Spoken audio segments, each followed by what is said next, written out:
7th December 1916. Lord, I could in truth say that I have neither yoga nor any virtues, for I am completely divested of that which constitutes the glory of all those who want to serve Thee. Apparently, my life is as ordinary and banal as can be. And inwardly, what is it? Nothing but a calm tranquillity without any variation or surprises. The calm of a something which has realized and no longer seeks itself, which no longer expects anything from life and things, which acts without reckoning upon any profit, knowing perfectly that this action does not belong to it in any way, either in its impulsion or in its result, which wills, being aware that the Supreme Will alone wills in it.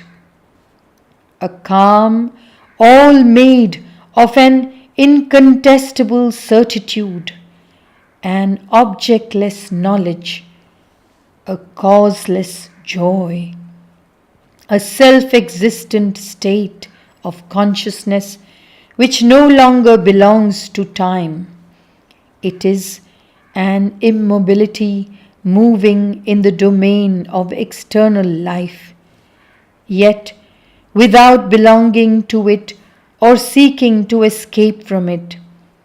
I hope for nothing, expect nothing, desire nothing, aspire for nothing, and above all, I am nothing, and yet happiness, a calm, unmixed happiness, a happiness unaware of itself, which does not need to look at its own being, has come to dwell in the house of this body. This happiness is Thou, O Lord, and this calm is Thou, Lord. For these are not human faculties, and men's senses can neither appreciate nor enjoy them. Thus it is Thou, O Lord, who dwellest in this body, and that is why this corporeal abode seems so poor and drab for so marvelous an occupant. 8th December 1916. This was our conversation today morning, O Lord. Thou didst wake up the vital being with the magic wand of Thy impulsion and say to it, Awake, bend the bow of Thy will, for soon the hour of action will come. Suddenly awakened, the vital being rose up, stretched itself, and shook off the dust of its long torpidity. From the elasticity of its members, it realized that it was still vigorous and fit for action. And with an ardent faith, it answered the sovereign call. Here I am. What dost Thou want of me, O Lord? But before another word could be pronounced, the mind intervened in its turn, and having bowed down to the Master as a mark of obedience, spoke to him thus, Thou knowest, O Lord, that I am surrendered to Thee, and that I try my best to be a faithful and pure intermediary of thy supreme will. But when I turn my gaze to the earth, I see that however great men may be, their field of action is always terribly restricted. A man who in his mind and even in his vital being is as vast as the universe, or at least as vast as the earth, as soon as he begins to act, becomes enclosed in the narrow bounds of a material action, very limited in its field and results. Whether he be the founder of a religion or a political reformer, he who acts becomes a petty little stone in the general edifice, a grain of sand in the immense dune of human activities. So, I do not see any realizable action worthy of the whole being's concentrating on it and making it its purpose of existence. The vital being delights in adventure, but should it be allowed to fling itself into some lamentable adventure unworthy of an instrument conscious of thy presence? Fear nothing, was the reply. The vital being will not be allowed to set itself in motion. It will not be asked of thee to contribute all the effort of thy organizing faculties, except when the action proposed is vast and complete enough to fully and usefully employ all the qualities of the being.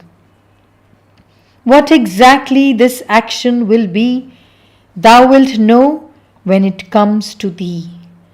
But I am warning thee even now so that thou mayest be prepared not to reject it. I also warn both thee and the vital being that the time for the small, quiet, uniform, and peaceful life will be over. There will be effort, danger, the unforeseen, insecurity, but also intensity. Thou wert made for this role. After having accepted for long years to forget it completely because the time had not come and thou too wert not ready, wake up now to the consciousness that this is indeed thy true role, that it was for this thou wert created. The vital being was the first to awake to consciousness and, with the enthusiasm natural to it, exclaimed, I am ready, O Lord. Thou mayest rely upon me. The mind, weaker and more timid, though more docile too, added, What thou willest, I will. Thou knowest well, O Lord, that I belong entirely to thee.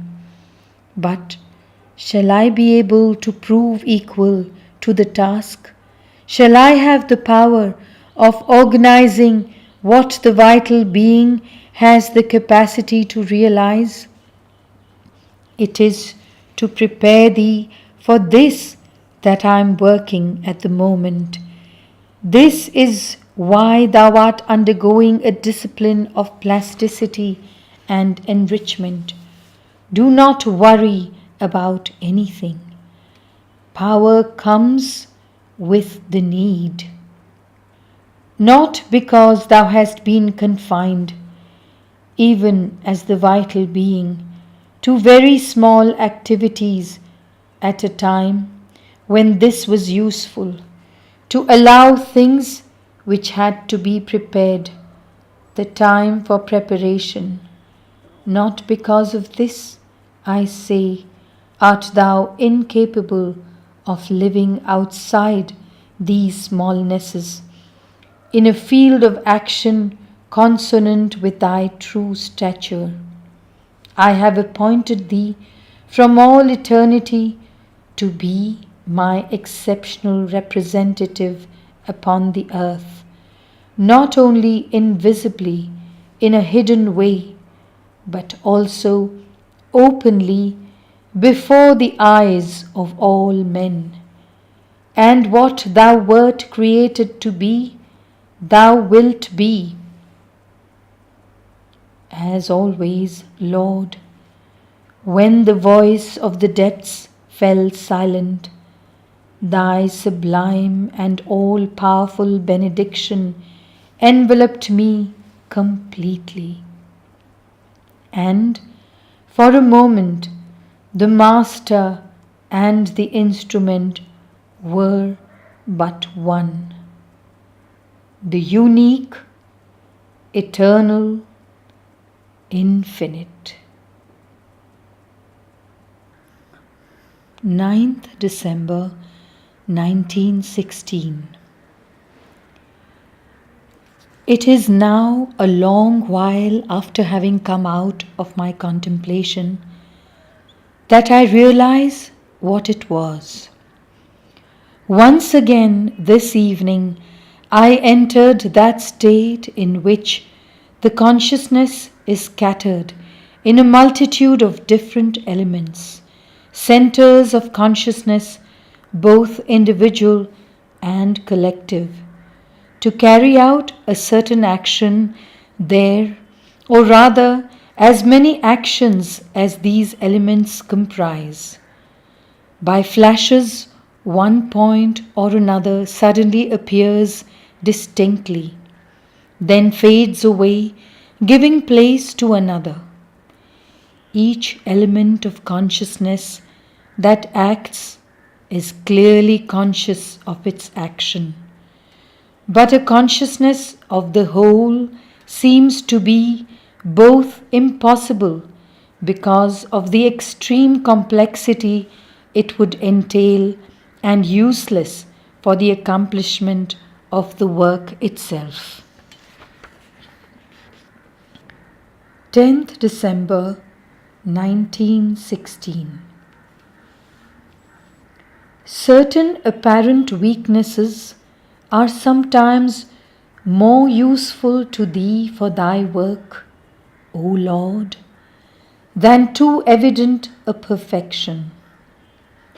A manifest perfection seems to be the possible prerogative only of one who has withdrawn both from the world and from work in the world.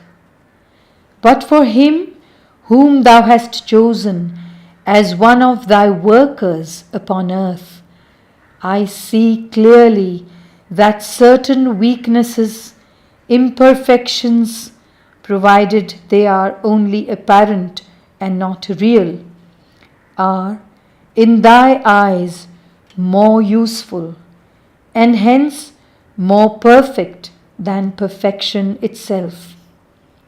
And to renounce perfection in its apparent form is part of an integral renunciation of the ignorance of the separate self. Is that why, O Lord, thou givest me only so rarely the ecstasy of complete identification and perfect consciousness? I was spoilt by thee formerly. Thou madest me live so constantly in thy presence. But now it seems that thou wouldst teach me to know the unchanging bliss even in darkness, and not to have any preference for either consciousness or unconsciousness. Beyond all desire, to be plunged in the condition of those who live by desire. Strange. But the strangest thing is that this leaves me perfectly calm, peaceful, and content. And that in this darkness I see a great strength, and that in the depth of the night sublime celestial harmonies can also be heard. Each new step in thy kingdom, O Lord, is a new cause for wonder